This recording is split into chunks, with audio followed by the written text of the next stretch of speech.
Halo teman-teman semua, selamat datang kembali di Satu Harian Menjadi Murid. Nah, kalau kita kemarin baru aja bahas tentang Keluaran 3, hari ini kita akan masuk ke Keluaran 4 ayat 1-17 nih teman-teman. Hari ini kita akan membahas tentang Musa diutus Tuhan lagi. Nah, seperti biasa aku akan bacain dulu bacaan firman Tuhan kita untuk hari ini ya teman-teman. Keluaran 4 ayat 1-17, Musa diutus Tuhan. Lalu sahut Musa, "Bagaimana jika mereka tidak percaya kepadaku dan tidak mendengarkan perkataanku, melainkan berkata, Tuhan tidak menampakkan diri kepadamu?" Tuhan bertanya kepadanya, "Apa yang ada di tanganmu itu?" Jawab Musa, "Tongkat." Firman Tuhan, "Lemparkan tongkat itu ke tanah." Ketika Musa melemparkannya ke tanah, tongkat itu menjadi ular, sehingga Musa lari meninggalkannya. Tetapi firman Tuhan kepada Musa, "Ulurkanlah tanganmu dan peganglah ekornya." Lalu Musa mengulurkan tangannya, menangkapnya, dan ular itu menjadi tongkat di tangannya. Lakukanlah itu supaya mereka percaya bahwa Tuhan Allah nenek moyang mereka, Allah Abraham, Allah Ishak dan Allah Yakub telah menampakkan diri kepadamu. Firman Tuhan kepadanya lagi, "Masukkanlah tanganmu ke dalam bajumu." Lalu Musa memasukkan tangannya ke dalam bajunya. Setelah menariknya keluar, tangannya kena penyakit kulit, putih seperti salju. Sesudah itu ia berfirman, "Masukkanlah tanganmu kembali ke dalam bajumu." Lalu Musa memasukkan tangannya kembali ke dalam bajunya. Setelah ia menariknya keluar, tangan itu pulih seperti bagian badan lain. Jika mereka tidak percaya kepadamu dan tidak menangkap pesan dari mujizat yang pertama, mereka akan percaya kepada pesan mujizat yang kedua. Jika mereka tidak juga percaya kepada kedua mujizat ini dan tidak mendengarkan perkataanmu, engkau harus mengambil air dari sungai Nil dan mencurahkannya di tanah yang kering. Air yang kau ambil itu akan menjadi darah di tanah yang kering itu. Lalu Musa berkata kepada Tuhan, "Maaf Tuhan, dari dahulu maupun sejak engkau berfirman kepada hamba-Mu ini, aku bukan orang yang pandai bicara, sebab aku berat lidah, tidak lancar berbicara." Tetapi Tuhan berfirman kepadanya, "Siapakah yang membuat lidah manusia? Siapakah yang membuat orang bisu atau tuli, membuat orang melihat atau buta? Bukankah aku, yakni Tuhan? Oleh sebab itu pergilah, aku akan menolong lidahmu berbicara dan mengajarkan apa yang harus kau katakan." Namun Musa berkata, "Maaf Tuhan, utuslah kiranya siapa saja yang akan kau utus."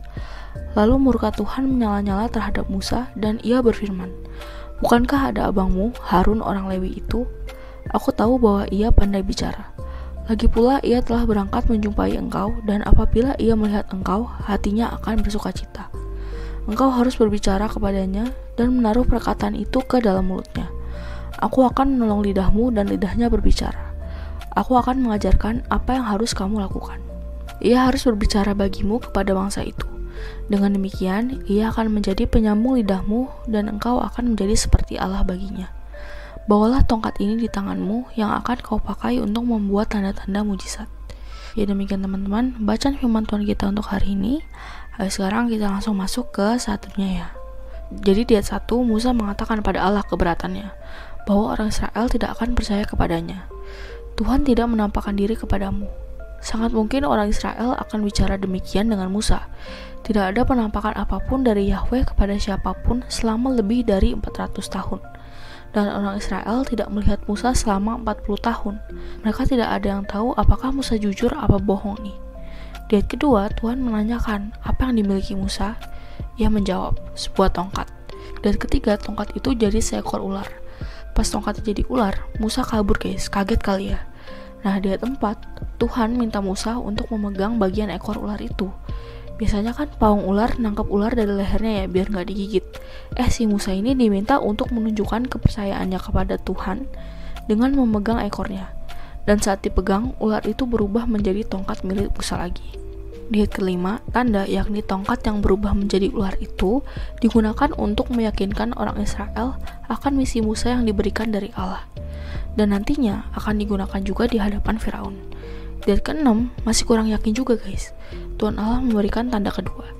Musa memasukkan tangan ke jubah, lalu pas dikeluarin tangannya jadi kusta yang bener-bener udah putih parah yang gak bisa disembuhkan.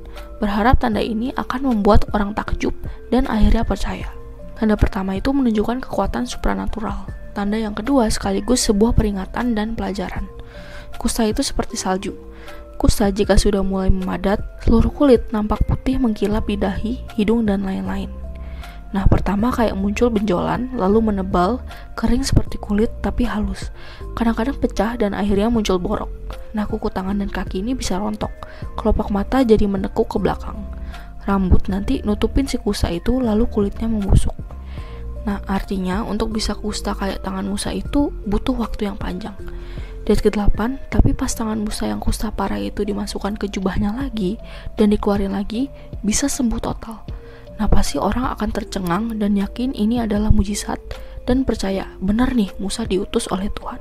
Di ayat ke-9, tapi jika udah segitunya orang Israel masih belum percaya juga, Musa diminta pergi ke sungai Nil.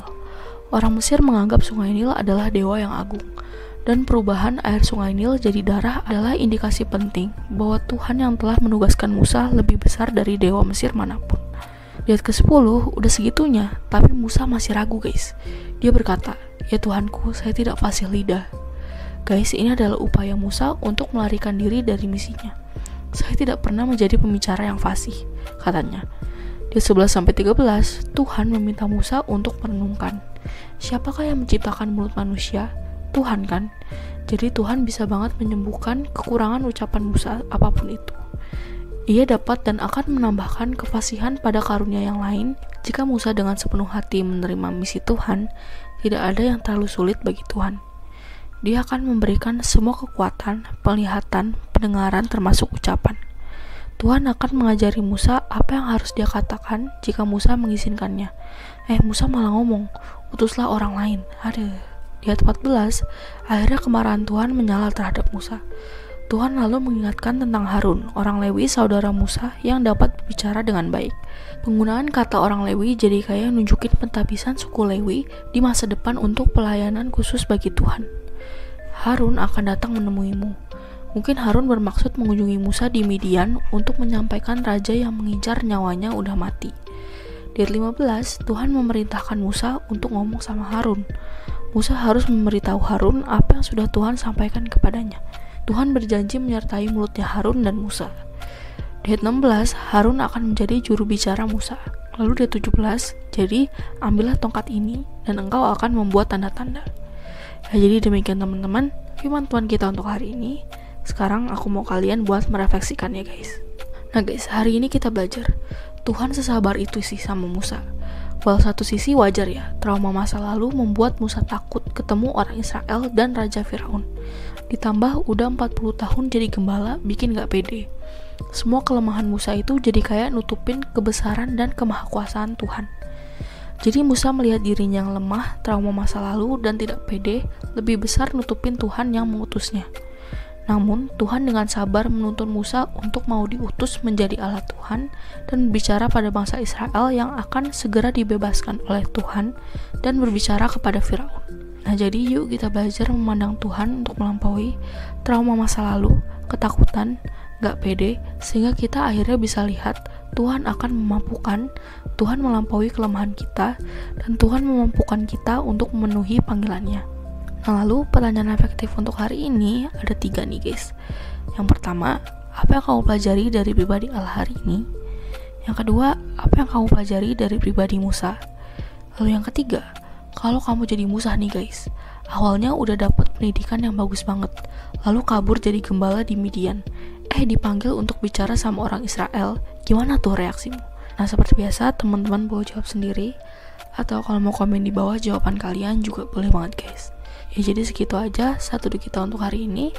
Sekarang aku mau pimpin kalian dalam doa penutup ya teman-teman. Teman-teman, mari kita berdoa. Tuhan, tolong aku untuk memandangmu melampaui keterbatasanku. Terima kasih Tuhan, hanya di dalam namamu kami berdoa. Amin. Tetap semangat guys, Tuhan Yesus beserta kita. Thank you for watching and see you in the next video. Bye-bye.